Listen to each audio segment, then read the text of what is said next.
Français parlent aux Français.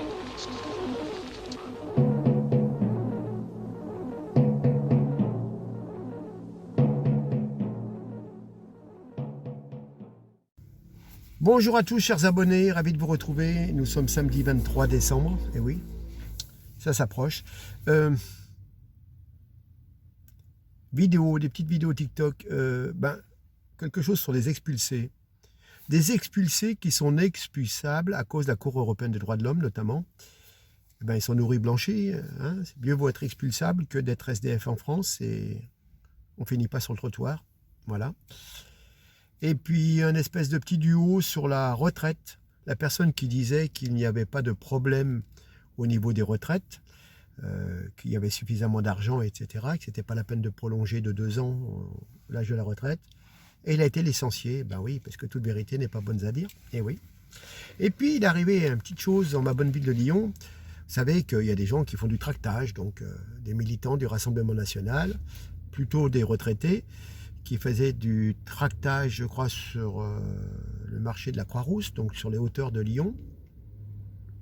Ils sont coursés par l'ultra-gauche, ce qu'on appelle la jeune garde, qui fait la chasse au fascisme, oui, et qui, c'est plutôt les fachos. Vous allez comprendre avec, en détail avec cette vidéo. Et puis, une vidéo de ce matin, il y a un monsieur on a aperçu qui prenait sa coque sur le bureau du ministère du Travail. Il y a une collègue qui a un petit peu dénoncé, qui s'est alarmée de ceci, et du coup, on l'a muté à la direction nationale de la police.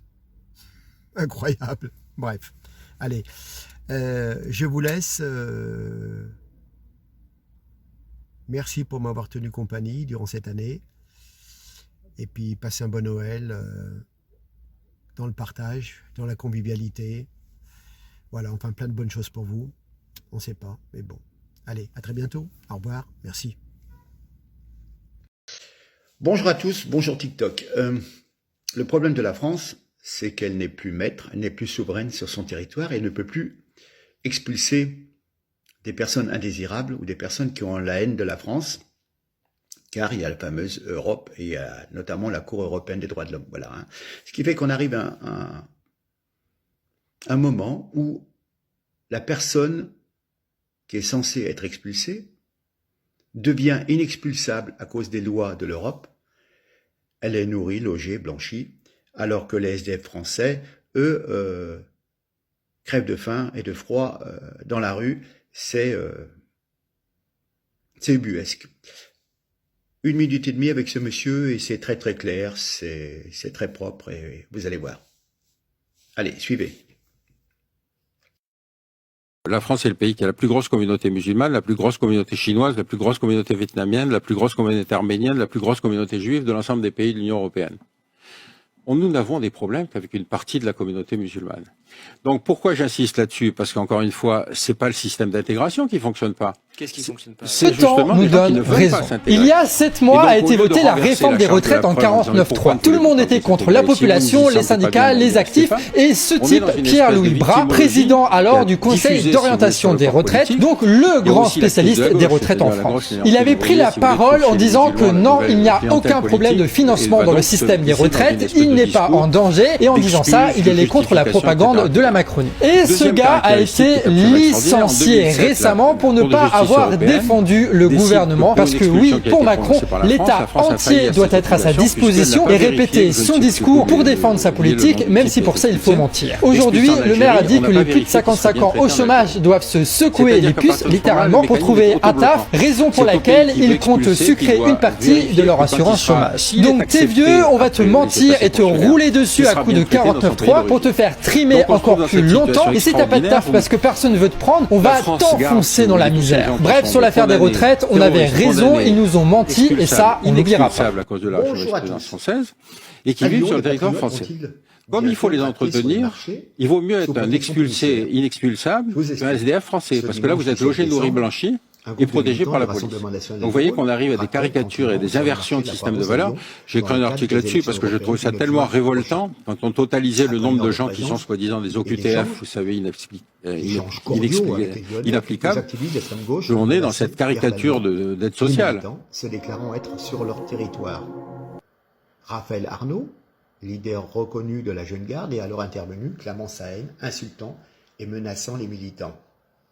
Vous êtes des foutures de haine, donc clamait ce jeune Arnaud, mais il vient insulter quand même des gens qui pourraient être ses grands-parents.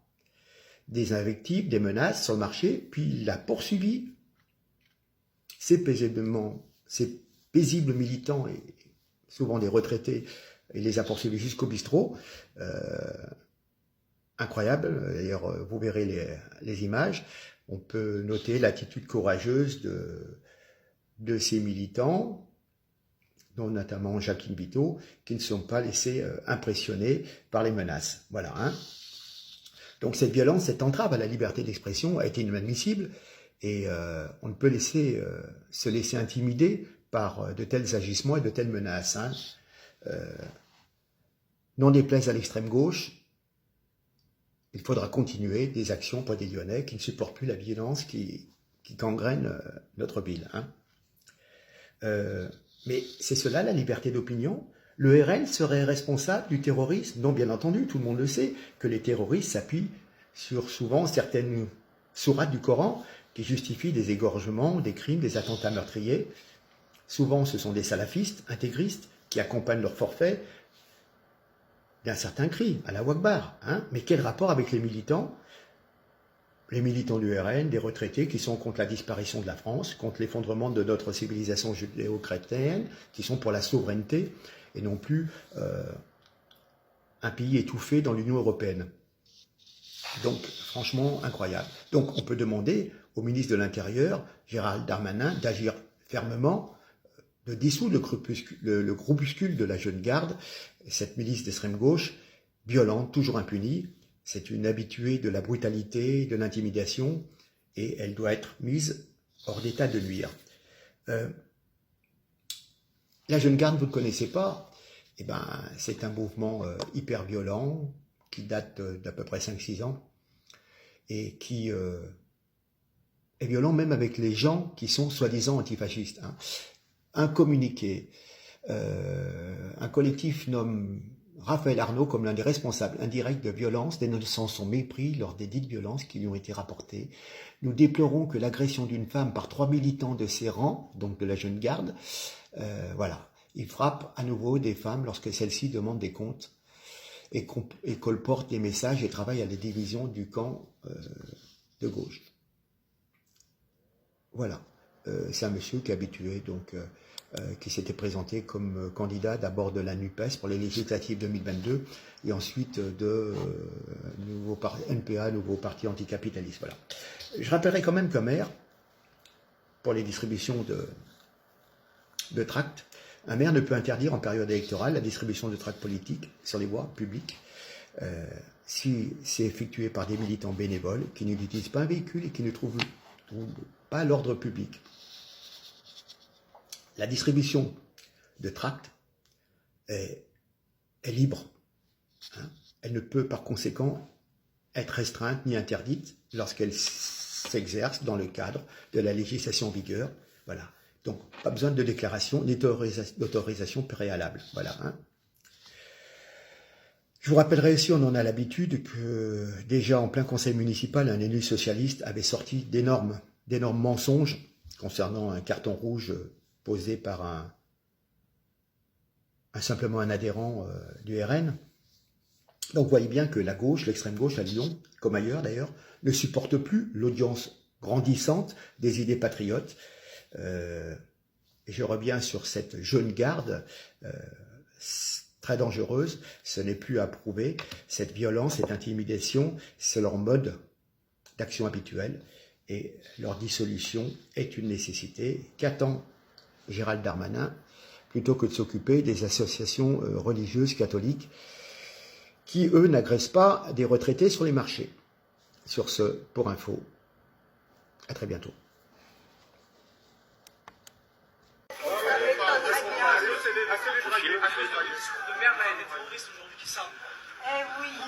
jamais faire. Vous êtes des fauteurs de haine. Avec votre racisme, vous êtes des fauteurs de haine. Du réac de merde. Vous n'êtes plus tracté à Croix-Rouge. On fait ce qu'on veut. Les racistes de merde, les racistes. Bonjour à tous, bonjour TikTok. Sniffer de la coque sur son bureau dans un ministère, au ministère du Travail, c'est ce qui est arrivé à une personne. Et puis bon, elle a été un petit peu dénoncée, et puis il fallait surtout pas faire de vagues. Donc on l'a nommé à la direction de la police nationale. Oui, un cocaïnomane, donc à la police. Écoutez Alexis Poulain qui nous raconte cette anecdote. Il y en a pour 1 minute et demie. Allez, écoutez, vous allez vraiment sourire et vous dites, c'est vraiment le en même temps de Macron, c'est-à-dire en même temps policier et en même temps truand ou consommateur de drogue dure. Bref, toujours cette histoire de pas de bague et de se couvrir quand on est dans la haute administration. Allez, on regarde. Sud Radio, Berkov dans tous ses... Des ministères, mais attendez, il y a des ministères où ça se passe très bien, il y a des ministères où on sniffe sur le bureau. Et oui, on apprend que c'est au ministère du Travail, le ministère d'Olivier Dussopt, qu'un secrétaire général du ministère était en train de simplement prendre de la cocaïne sur son bureau. Et une de ses collègues a voulu le dénoncer à la police, mais sa hiérarchie a dit de ne surtout pas faire de vagues. Et il a été gentiment exfiltré vers, et là vous allez tomber de vos chaises, simplement la direction de la police nationale. Voilà.